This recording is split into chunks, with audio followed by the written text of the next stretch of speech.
Tout au long de leur évolution, les véhicules blindés ont subi moult améliorations significatives. C'est Louis Renault, avec le célèbre char français faible tonnage, dit Renault FT, qui créera le premier char de combat principal avec l'ajout d'une tourelle, révolutionnant ainsi l'utilisation du char au combat, mais ajoutant aussi quelques contraintes. De plus, l'ajout de tourelles aux véhicules blindés ajoutait un nouvel effet lors de la destruction de ces derniers.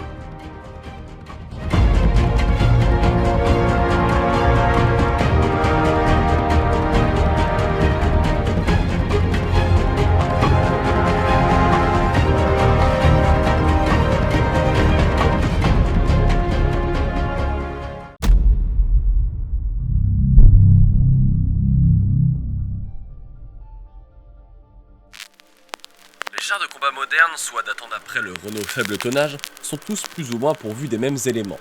L'on retrouve principalement deux parties, le châssis que l'on appelle aussi la coque et la tourelle. Ces deux parties sont elles-mêmes divisées en plusieurs compartiments, respectivement un compartiment de conduite se trouvant à l'avant du char et où se trouvent les commandes de pilotage, un compartiment de combat où l'on retrouve la tourelle pourvue des systèmes de tir et l'équipage opérant le canon en plus du chef de char, qui lui se trouve souvent au sommet de la tourelle avec son propre poste d'observation, pourvu d'un tourello avec de multiples épiscopes et périscopes.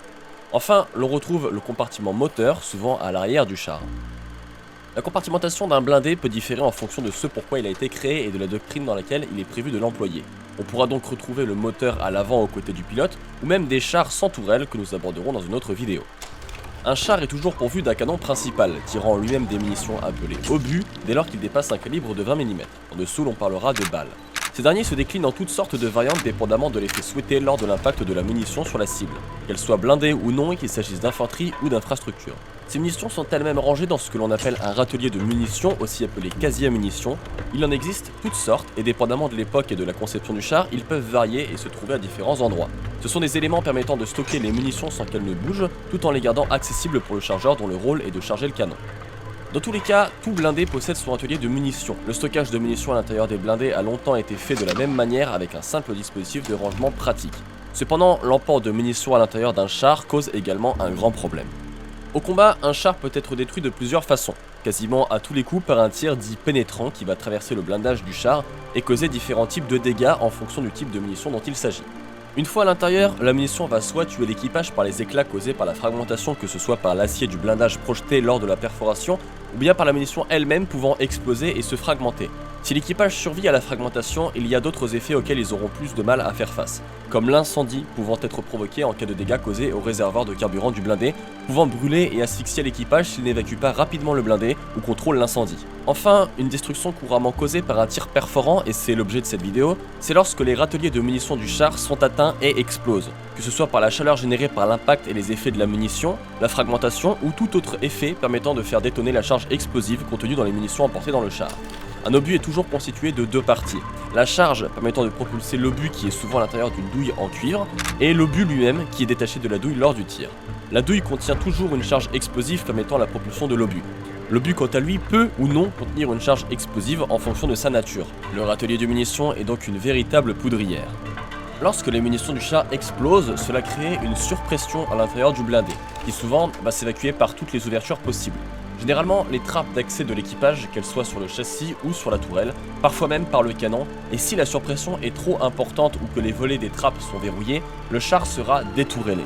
En cas de perforation d'une munition contenant une charge explosive, elle créera elle aussi une surpression due à sa propre explosion, qui bien souvent va entraîner elle-même l'explosion du râtelier de munitions, qui créera par la suite les effets que nous connaissons maintenant.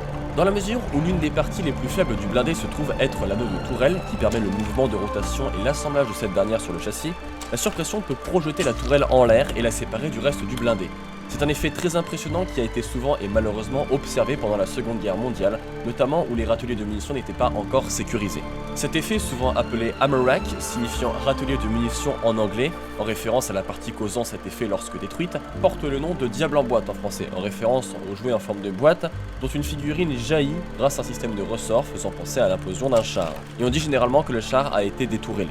Bien que cet effet ait été très récurrent lors des conflits, il pouvait aussi arriver que le char soit éventré à d'autres endroits en fonction de la munition qui l'a atteint et des diverses circonstances. La destruction d'un char est un spectacle à la fois fascinant et horrifiant qu'il vaut mieux avoir l'occasion d'observer après avoir évacué son blindé. Après les nombreuses destructions de chars dues à l'explosion de leur râtelier de munitions que l'on estimait à environ 80% des cas responsables de la destruction de ces derniers, l'industrie blindée dota les chars de différents systèmes de râtelier dits sécurisés, permettant de stocker les munitions différemment et d'augmenter la survivabilité du blindé et de son équipage. En premier lieu, en blindant les râteliers de munitions avec de simples couches d'acier, permettant d'éviter que les éclats endommagent les munitions lors d'une fragmentation causée par la perforation du blindage. Vers 1943, les Américains ajoutèrent des plaques de blindage extérieur aux endroits où se trouvaient les râteliers de munitions vulnérables de leurs chars Sherman. Par la suite, des râteliers dits humides seront développés. Ils étaient constitués de stockages séparés contenant un mélange d'eau, d'éthylène glycol et d'un inhibiteur de rouille appelé Amudamp.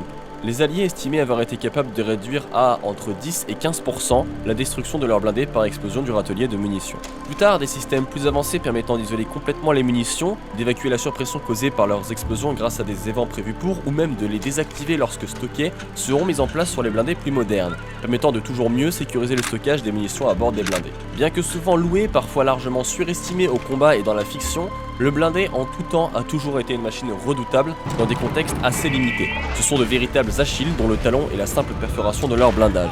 Le sort d'un équipage est bien souvent scellé au moment où l'optique de visée d'un char adverse se pose sur le flanc de leur blindé. Tout ce qui entre à haute vitesse dans un char cause des dégâts irrémédiables, se soldant très souvent par la mort de son équipage. Voilà tout pour cet épisode de Dans les grands lignes. J'espère qu'il vous aura plu et que vous y aurez appris des choses. Quant à moi, vous pouvez me retrouver sur mes différents réseaux disponibles en description. À la prochaine!